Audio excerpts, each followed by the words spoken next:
Ai, professor Milton Teixeira, sexta-feira, aquela hora que a gente respira fundo para aprender muito sobre história. Bom dia, professor, tudo bem? Professor. Bom dia, a gatinha, bom dia, Dônola. Puxa, eu não venho aqui desde o ano passado. Nossa Senhora. Já estávamos com saudade, professor. Pois já estávamos muito tempo. Nossa, 2023 já foi tarde. Professor, hoje é dia 5 de janeiro. Amanhã, dia 6, dia de Reis. Dia de Reis. Desmontar a árvore de Natal.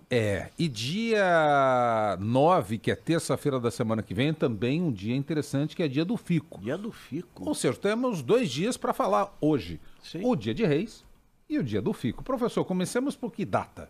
Vamos começar pela cronologia, pelo dia de Reis. Vamos. Né? O dia dos Santos Reis encerram os festejos natalinos. Não só nos países cristãos como não cristãos, né? Porque praticamente o planeta Terra todo comemora o Natal, independente da crença, do credo e da sua fé. Então, agora, o curioso é que na Bíblia fala-se muito pouco dos reis magos, né? Diz que eles vieram 3 reis magos do Oriente e trouxeram presentes, ouro, incenso e mirra. Ouro, tudo bem, simboliza a divindade, incenso, a pureza, né? Na verdade o incenso era o olíbano, e a mirra, que é uma plantinha que é usada na mumificação e que tem um aroma maravilhoso e que está prometido uma para você. Lembrei, já prometeu uma muda para mim, professor. Já está lá, eu replantei, ela está renascendo. Então, aliás, é um dos sentidos da planta, que é o renascimento. Mas nunca se soube de nada além disso, né? Só através dos evangelhos apócrifos, os evangelhos não aceitos na Bíblia, é que você sabe que eram 3 reis magos e na Idade Média deram nome aos bois. Gaspar, Belchior e Baltazar. Inclusive informaram que um era jovem, o outro era velho e o terceiro era negro.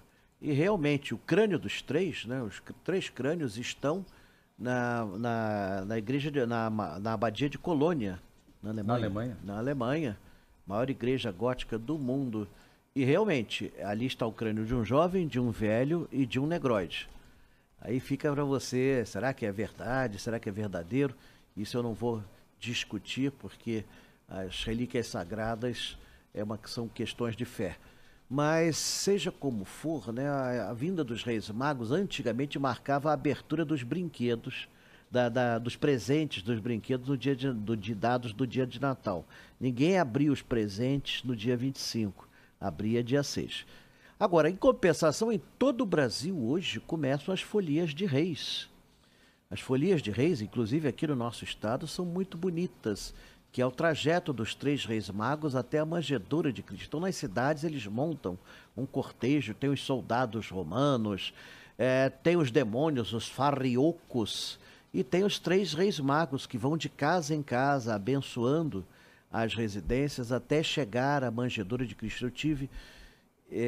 Eu tive numa em Rio das Flores, foi fantástico, todo mundo fantasiado. Era um fazendeiro que era dono de uma grande propriedade e ele nasceu no dia de Reis, o sobrenome dele era Reis, então ele fazia um festejo do dia de Reis sem igual. Assim, era uma coisa magnífica. Eu tive a oportunidade de marchar fiz lá parte do cortejo, lá do rebanho, e chegamos até a... Bacana essa experiência, professor. Oi? Bacana essa experiência, muito. Sim, eu fui até a manjedoura e eu fiquei emocionado, né? Eu sempre gosto de participar dessas celebrações.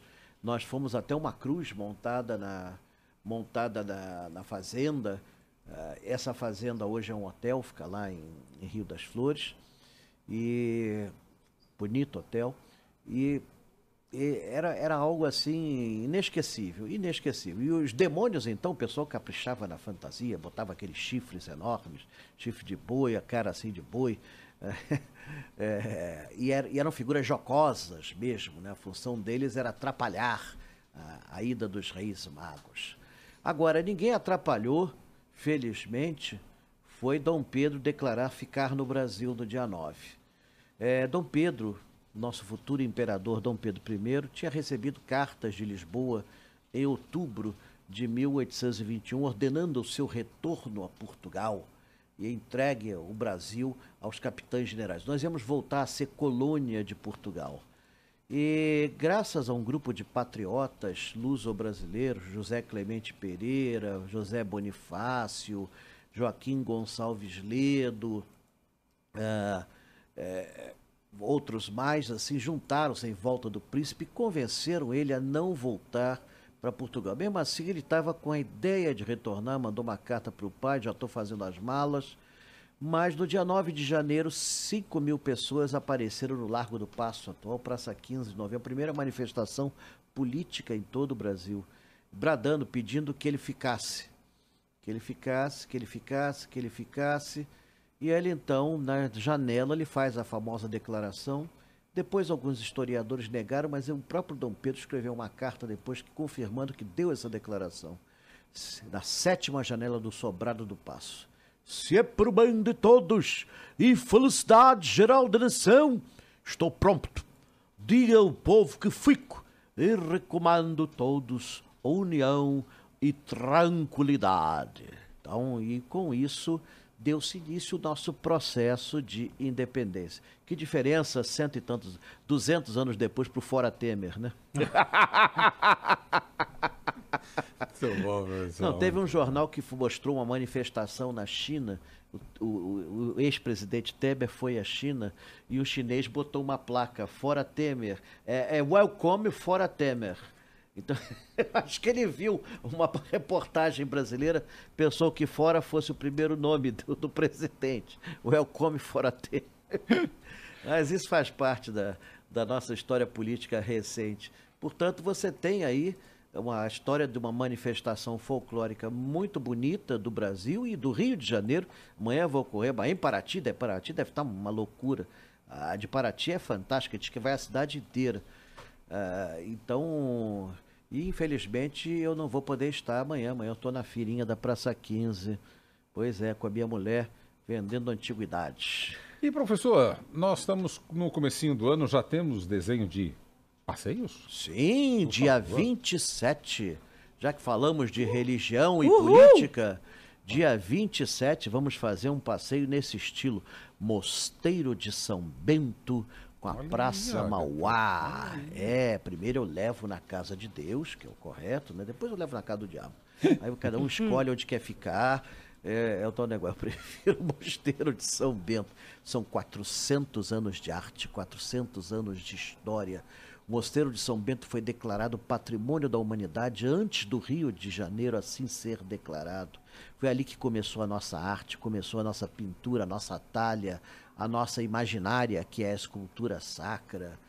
E foi a primeira grande instituição a botar ordem nesse caos. O povo pediu que os monges vieram para cá, porque o Rio de Janeiro era uma bagunça, tinha assaltante, vagabundo, safado, sem vergonha. Ainda bem que isso melhorou. Horror, hein, professor? Em 400 anos a cidade evoluiu bastante. Então a ideia era vir as ordens religiosas, franciscanos, carmelitas, beneditinos, para botar ordem nesse caos. E colocaram.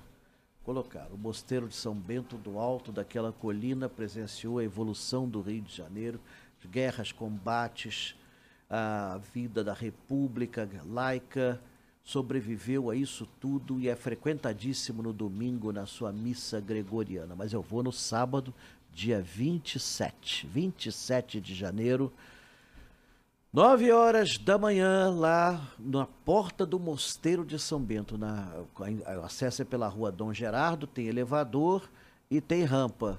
Eu vou fazer de manhã para evitar o calor de 60 graus que pode acontecer.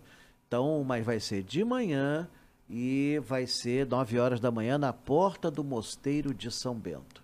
É um lugar assim que não interessa se está chovendo. Mesmo que chova, que caia o céu, eu vou fazer pelo menos o Mosteiro de São Bento, que só ali eu fico quase 3 horas explicando a arte e a história do Rio de Janeiro e um pouco da história religiosa do mosteiro. Para marcar, professor, tem que fazer ou só chegar?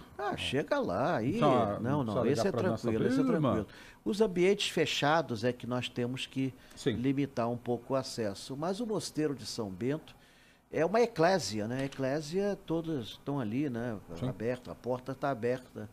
Então, os monges estão ali há 400 e tantos anos. eu vou acabar virando monge.